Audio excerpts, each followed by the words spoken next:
BNP Paribas, partenaire des plus belles histoires de Roland-Garros, aux côtés des ramasseurs de balles depuis plus de 50 ans. Bonjour, merci d'être là pour ce petit bilan avant la dernière ligne droite, la dernière journée pour nous tous ici à Roland-Garros. Alors quand j'ai pris mes fonctions en 2022, c'était avec cette envie et ces objectifs qu'on avait tous d'amener le tournoi dans de la modernité tout en gardant nos bases de tradition, notre ADN forte et de l'histoire du tournoi.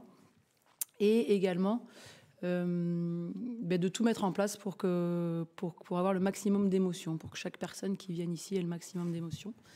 Et de ce point de vue-là, si on regarde cette édition 2025 de Roland-Garros, je crois qu'on a une grande satisfaction. Moi, je suis une directrice heureuse aujourd'hui devant vous par rapport à tout ce qui s'est passé, avec évidemment cette dernière journée qui est devant nous et qui, on l'espère tous, sera aussi magnifique. Et en commençant... Au-delà de l'Opening Week, en commençant par les émotions très fortes ressenties pour l'hommage à Rafa. Je crois qu'on a commencé le tournoi de la meilleure des façons possibles, en rendant hommage à notre le joueur qui a une histoire toute particulière avec le tournoi de Roland-Garros et ses 14 victoires. Et je crois qu'on a lancé vraiment dans l'émotion cette édition 2025 et c'était l'objectif de lui rendre hommage de façon juste, de façon légitime et en respectant l'homme qu'il est. Surtout au-delà du champion, évidemment, que nous connaissons tous. On a eu aussi, côté sportif, 2 tableaux très relevés. Tout simplement, on voit bien que l'homogénéité, vraiment, est là, côté masculin, côté féminin, pour nous proposer, effectivement, voilà, surtout en cette fin de tournoi, des matchs de qualité, des matchs de dingue. Hier, une finale femme très accrochée. On l'espère aujourd'hui, une finale homme aussi qui va tenir ses promesses. On a eu aussi, côté français, une belle histoire avec Loïs, qui a eu, on le voit, qui a eu un parcours incroyable, magnifique, une belle surprise pour le tennis français. Et puis on voit cette appétence aussi des Français, des spectateurs, des téléspectateurs qui ont envie de voir leur champion, leur championne aller loin dans le tournoi. Donc c'est vrai que pour nous, ça a été aussi très important et ça a contribué vraiment au rayonnement aussi en France, notamment de ce Roland-Garros 2025. On a aussi pour objectif, depuis plusieurs années maintenant, de rendre le tournoi plus accessible. Pour ça, on a évidemment mis en place l'Opening Week, qui nous amène aussi aujourd'hui à battre encore un record de fréquentation du tournoi, puisqu'il y a 685 000 personnes qui sont venues dans le stade Roland-Garros tout au long de ces 3 semaines. Ça, c'est le chiffre définitif, en incluant évidemment la journée d'aujourd'hui. Mais aussi, on a permis à des gens, et vous l'avez vu à la Tribune Concorde dans Paris, gratuitement, d'aller regarder le tennis ensemble, devant des écrans géants, de pouvoir finalement vivre aussi Roland-Garros d'une autre façon, avec une ambiance de dingue. Enfin, je ne sais pas si vous avez vu les images, mais il y a aussi des très beaux moments de ce point de vue-là, malgré parfois une météo qui n'a pas été toujours facile, mais en tout cas, le public a vraiment envie de partager des émotions, encore une fois, autour de Roland-Garros. Et ça a été un gros succès. On a déjà eu plus de 25 000 personnes sur place. On imagine qu'on va finir à plus de 30 000 ce soir avec cette journée du dimanche. Et puis, les vainqueurs qui présentent leur trophée au public, ça aussi, c'est là-bas, sur place. Il y aura d'ailleurs Coco Gauff qui sera présente entre 14h30 et 15h là-bas. Donc, on a vraiment envie de faire rayonner Roland-Garros, même hors de nos murs. Et ça, c'était aussi un joli succès. On a aussi, je pense, su se remettre en question sur certains points qu'on avait évoqués l'année dernière, à ce moment même en conférence de presse de fin de tournoi. Je pense notamment à la programmation des demi-finales hommes. Je vous avais dit, oui, effectivement, tout n'est pas parfait et on va essayer de bosser dessus. On va trouver des solutions parce qu'on avait eu un remplissage qui était clairement pas satisfaisant. Donc, finalement, ce qu'on a mis en place cette année avec ces 2 créneaux bien distincts et plus éloignés l'un de l'autre, ça a fonctionné. On a eu dans les moments clés d'ailleurs, que ce soit sur cette demi-finale homme, cette deuxième demi-finale homme, ou à des moments, je pense à l'entrée aussi hier, des joueuses sur le court, etc.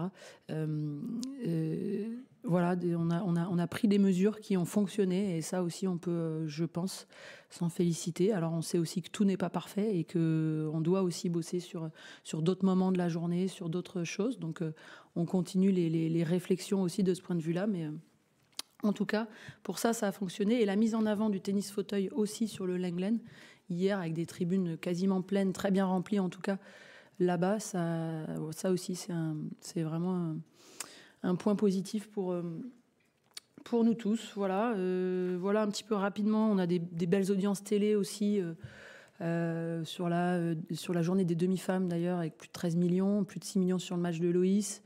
Voilà, bon, vous avez tous les chiffres, ça je vais pas vous refaire tout ça, mais en tout cas voilà, belle édition. Et puis je vais attendre vos questions, parce que ça c'était un petit peu les points que je voulais mettre en avant ce matin avec vous.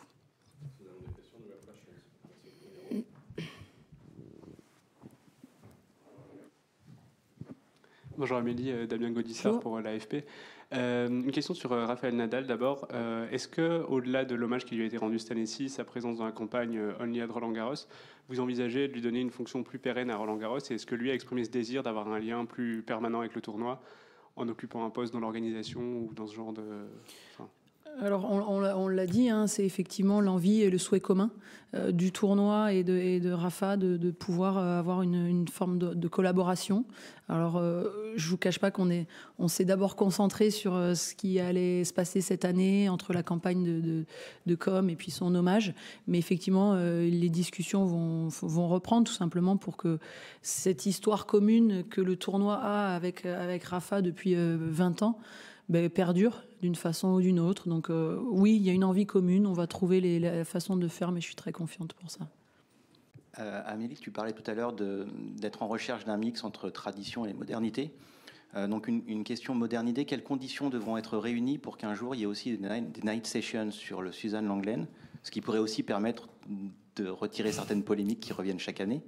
Et en termes de tradition, on pouvait s'interroger sur le niveau qu'auraient cette année éventuellement les juges de ligne, puisqu'il manque d'entraînement depuis le début d'année. Ouais. J'ai l'impression que ça s'est très bien passé. Est-ce qu'il existe une raison pour laquelle il pourrait ne plus être là l'an prochain? Alors, pour la première question par rapport à la session de soirée Suzanne Lenglen, on peut complètement... on va juste après chaque édition, on se repose les questions. Donc c'est de nouveau ce qu'on va refaire en termes de programmation des matchs, en termes de... Voilà, on a notre séminaire de fin de tournoi qui arrive très vite d'ailleurs après l'édition, parce qu'on veut vraiment être à chaud et avoir tout de suite les bonnes questions. Donc on se reposera effectivement cette question-là. Ça avait été plutôt écarté en termes de capacité du stade. Voilà, mais si on arrive, voilà, en tout cas, c'est des questions qui reviennent chaque année, et voilà, on essaye de voir aussi par rapport à la consommation du public et des spectateurs qui viennent dans le stade, ce qu'on pourrait faire évoluer, ce qu'on pourrait changer, etc. Donc ça, clairement, dans 2 semaines, on a notre séminaire et on va se reposer ces questions-là. Je sais que quand on en avait parlé les premières fois, c'était effectivement la capacité du stade, des flux dans le stade qui posait problème. Est-ce qu'on peut organiser les choses autrement? Ça, on se reposera la question. Et c'était quoi ta deuxième question? Et les juges de ligne, alors d'abord, c'est vrai que ça s'est très bien passé. Je touche du bois parce qu'il reste une journée de jeu. Donc voilà, on fera le point définitif à la fin de cette journée, à la fin du tournoi. Mais globalement, on a eu un très bon niveau, effectivement. Et ça, c'est quand même une très grosse satisfaction pour nous, parce que tu l'as dit, hein, on est un peu les derniers des Mohicans avec les juges de ligne. Donc on refera le point de toute façon là aussi sur ce sujet-là. On s'était déjà posé la question l'année dernière. Évidemment qu'on se la reposera cette année avec l'ouverture nécessaire, les plus, les moins, etc. Qu'est-ce qui pourrait faire qu'il n'y ait pas de juge de ligne l'année prochaine? J'ai pas vraiment la réponse là. En tout cas, on va se poser les questions. L'idée, l'année dernière, quand on en avait parlé, c'était de se dire que l'arbitrage électronique sur terre battue, on en avait pas vu pour l'instant. On a eu les expériences des tournois qui ont précédé, qui étaient assez fluctuants. On avait vraiment des choses pas forcément très cohérentes, ou en termes de fiabilité, on ne pouvait pas dire que c'était d'une grande fiabilité. Donc, on a gardé ce choix d'avoir les juges de ligne. Ce sera une discussion qu'on aura ensemble aussi avec Gilles, avec toutes les équipes, pour voir vers quoi on a envie d'évoluer l'année prochaine ou pas. Mais voilà, la question reste ouverte. Amélie, il y a eu beaucoup de discussions récemment des top 10 mondiaux autour de la répartition des sommes gagnées par les grands chelems. Toi, en tant qu'ancienne joueuse, est-ce que tu es sensible à ces revendications? Est-ce que c'est un point de préoccupation pour toi, pour l'avenir? Et quelle est ta position là-dessus?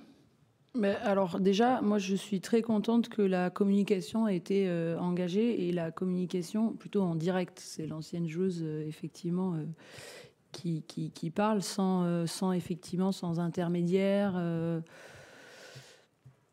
qui pourrait avoir des intérêts différents ou divergents éventuellement des joueurs et des joueuses. Donc voilà, moi je pense que à partir du moment où la communication elle s'engage, je suis plutôt confiante sur le fait que les choses elles vont évoluer dans le bon sens pour tout le monde en fait. Je pense que à partir du moment où les vrais chiffres vont être communiqués, je pense que ça va aller dans le bon sens, tout simplement. Voilà, le but, c'est en tout cas que ça aille dans ce sens-là, quoi. Quelque chose de positif pour tout le monde. Amélie, j'ai une question un peu décalée parce que ça va nous intéresser, nous les médias, dans les jours qui viennent. Louise Boisson va découvrir le gazon. Est-ce qu'on peut briller sur gazon sans avoir jamais foulé? Elle n'a jamais joué sur herbe. Et je fais appel aussi à tes souvenirs de découverte de cette surface. C'est trop loin, ça. C'est beaucoup trop loin. Non, en fait, c'est possible, bien sûr. Bien sûr que c'est possible. Après, c'est vrai que c'est historiquement, et pour beaucoup de joueurs et de joueuses, c'est une surface qui demande un peu d'expérience. Ça, c'est clair. Donc, on va voir. Après, l'herbe, ça a aussi évolué depuis plusieurs années maintenant.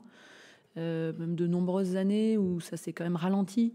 Donc il y a des spécificités par rapport à la hauteur du rebond, mais globalement, tu vois bien, tu peux faire des échanges quoi, sur herbe. Donc je pense que ça va plutôt aller dans son sens. Et puis après, c'est la joie de la découverte aussi. Et c'est comme ça, il faut garder l'esprit ouvert et puis se dire que, ok, c'est pas je remets tout à zéro parce que c'est pas ça du tout, mais c'est effectivement je fais les ajustements et l'idée c'est de les faire le plus rapidement possible pour que le jeu produit il puisse s'adapter à cette surface. Et je pense que les adaptations aujourd'hui par rapport à 20 ans ou même plus, c'est moins le grand écart, quoi. On a une dernière question. Salut Amélie. Sinner Alcaraz, est-ce que tu crois qu'on assiste à la naissance d'une nouvelle ère? Il y a une nouvelle rivalité comme on a pu connaître autrefois avec les McEnroe, les Federer Nadal, Nadal Djokovic ou autres? Je pense que c'est possible, oui. L'avenir forcément nous le dira, mais en tout cas, ces deux-là qui se retrouvent en finale aujourd'hui, c'est pas un hasard, évidemment. Ils sont, d'abord par leur classement, ils dominent pour l'instant le tennis mondial. Et effectivement, on peut imaginer, vu les âges qu'ils ont, qu'ils vont continuer encore à progresser, qu'ils vont continuer à évoluer, à faire évoluer le jeu, parce que je trouve qu'ils font aussi vraiment encore évoluer le tennis masculin. On se demandait comment ça allait être possible après l'ère du Big Four ou du Big Three, et puis aujourd'hui ils sont là-dedans. Donc oui, on peut imaginer que effectivement c'est des joueurs qui vont être là pour un long moment, qui ont déjà un niveau extrêmement élevé au vu de leur âge, déjà un palmarès aussi incroyable à leurs âges, et que forcément on s'imagine qu'ils vont être là pendant un moment avec cette rivalité sous-jacente qui va animer le circuit. On peut l'imaginer, oui. Si on n'a pas d'autres questions, if you don't have any more questions, thank you for that, Amélie. Oh, okay. Just two more. We'll finish on these two. Yeah. The first row. Juste un petit point de précision, vous disiez à un moment que vous travaillez sur les autres moments de la journée que la night session. Est-ce que vous pouvez un petit peu détailler? Est-ce que c'est les premiers matchs de 11 heures comme vous? Oui, vous par disiez, rapport au ou... remplissage, par rapport effectivement au remplissage, c'est effectivement quelque chose sur lequel on continue de réfléchir, de travailler. C'est pas simple. Le mode de consommation, on le dit, des gens a quand même évolué sur ces dernières années, où on voit bien qu'ils restent pas 7, 6, 7, 8 heures, ils choisissent. Puis dans le stade, il y a beaucoup de choses aussi. Donc, ils ont effectivement d'autres choses à voir, à faire, à expérimenter d'une certaine façon. Donc, c'est un peu le pendant de ce qu'on propose aussi en dehors. Donc, voilà, c'est de trouver l'équilibre.